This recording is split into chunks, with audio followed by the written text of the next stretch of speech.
Praise the Lord. The best wishes to you and your family members in the name of God. దేవుని నామమునకు మహిమ కలుగును గాక. దేవుని నామం పేరిట మీకును మీ కుటుంబ సభ్యులందరికీ శుభాభివందనములు. ఈరోజు దేవుని వాగ్దానము. Today God's promise. ఎవని ప్రవర్తన బట్టి వానికి శిక్ష విధింతును. యెహెజ్కేలు గ్రంథం 18వ అధ్యాయం 30వ వచనం. He will be punished according to his behavior. The book of Yehezkel chapter 18 verses 30.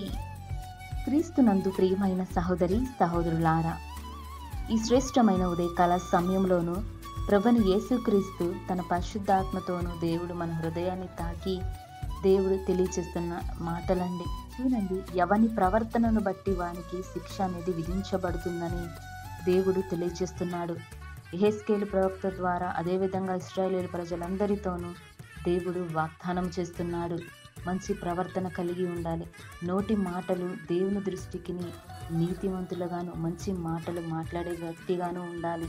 మంచి జ్ఞానం కలిగి ఉండాలి, బుద్ధిని కలిగి ఉండాలి. ఇష్టానుసారంగా జీవించడం, మంచి ప్రవర్తన లేకుండా ఎలా పడితే అలా జీవిస్తే దేవుడు తప్పకుండా వాటిని బట్టి శిక్షిస్తాడు.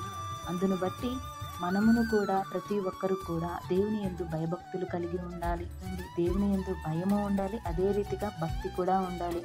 దేవుని ఆరాధించాలి, ఆయనను స్తుతించాలి, ఆయన గణపరచాలి. కానీ ఈ రోజుల్లో మనుషులు ఆ విధంగా జీవించటం లేదండి. ఏదో అవసరాన్ని బట్టి దేవునికి ప్రార్థిస్తున్నారు తప్ప అవసరాన్ని బట్టి మంచి మాటలు మాట్లాడుతున్నారు, కానీ హృదయాంతరానుసారంగా ఎవరూ మాట్లాడటం లేదండి. అయితే ఈ లోకంలో అలా ఎవరైతే జీవిస్తున్నారో ఎవని ప్రవర్తన బట్టి వానికి శిక్ష అనేది విధించబడుతుందని దేవుడు ఈరోజు తన కృపా వాగ్దానం ద్వారా దేవుడు మనతో దేవుడు మాట్లాడుతున్నాడు. కనుక మన నడవడిక, మన ప్రవర్తన, మన కనుదృష్టి, మన మాటలు, మన చూపులు ఇవన్నీ ఎలా ఉన్నాయి? దేవుని దృష్టికి నీతిమంతులుగానే ఉన్నాయా, లేక పాపము సంబంధంగాను, ఇష్టానుసారమైన అసూయ, ద్వేషములు, కలహములు, క్రోధములు ఇవన్నీ కలిగిన హృదయంగా ఉందా? ఒక్కసారి పరిశీలన చేసుకోవాలి మనమంతను. దేవుని దృష్టికి ఎవరైతే నీతిగాను, సత్యంగాను, యథార్థంగా ఆయన పట్ల భయభక్తులు కలిగి ఉన్న ప్రతి ఒక్కరు దేవుడు తప్పకుండా ఆశీర్వదిస్తాడు, వారిని దీవిస్తాడండి. దేవుని కోపాగ్ని వారి మీదకి రాదు. ఎవరైతే దేవుని దృష్టికి పాపం చేస్తూ తన ప్రవర్తన సరిగా చేసుకోకుండా చెడు నడతలు నడుస్తూ ధూమపానం, మద్యపానం, చెడ్డ అలవాట్లకి ఎవరైతే బానిస అయి ఉంటారో దేవుడు తప్పకుండా వారికి శిక్ష అనేది విధిస్తాడు. కనుక ఆయన యందు నీవు, నేను, ప్రతి ఒక్కరు కూడా భయభక్తులు కలిగి ఉండాలని, దేవుని యొక్క ప్రవర్తనను బట్టి మనము మంచి ప్రవర్తనను కలిగి ఎలా జీవించాలో దేవుడిని అడిగి దేవుని యొక్క నామాన్ని స్మరించే వ్యక్తులుగాను నీవు, నేను, మనమందరము ఉందుముగాక. దేవుడు ఈ వాగ్దానాన్ని ప్రతి ఒక్కరి జీవితాలలోనూ మారు మనస్సును, రక్షణను ప్రతి ఒక్కరికి దేవుడు అనుగ్రహించును గాక. ప్రార్థన.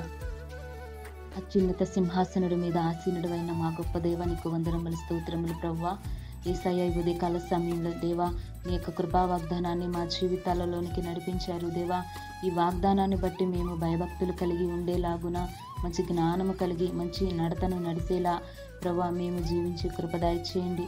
ఈ వాక్యం వింటున్న ప్రతి ఒక్కరి హృదయాన్ని మీరు తాకండి ప్రభువా. ఈ ప్రార్థనలు ఏకీభవిస్తున్న వారిని కూడా మీరు జ్ఞాపకం చేసుకోనండి. ప్రతి ఒక్కరి దేవ మంచి ప్రవర్తనను కలిగి యథార్థంగా, నీతివంతులుగా, సత్యవంతులుగా ఉండే కృప దయచేయండి. ఎవరైతే నిన్ను అడుగుతున్నారు దేవా, నేను మంచిగా జీవించాలి, మంచిగా బ్రతకాలని ఎవరైతే ఆశ కలుగుతున్నారో వారిని మీరు చూడండి ప్రభు. వారి హృదయాన్ని మీరు తాకండి, వారికి పాప క్షమాపణ దయచేయమని, యథార్థమైన హృదయాన్ని ప్రతి ఒక్కరితో నింపమని, నీ యొక్క రక్షణ భాగ్యం ప్రతి ఒక్కరికి దయచేయమని నజరేయుడైన యేసు నామమున ప్రార్థిస్తున్నాను తండ్రి, ఆమేన్.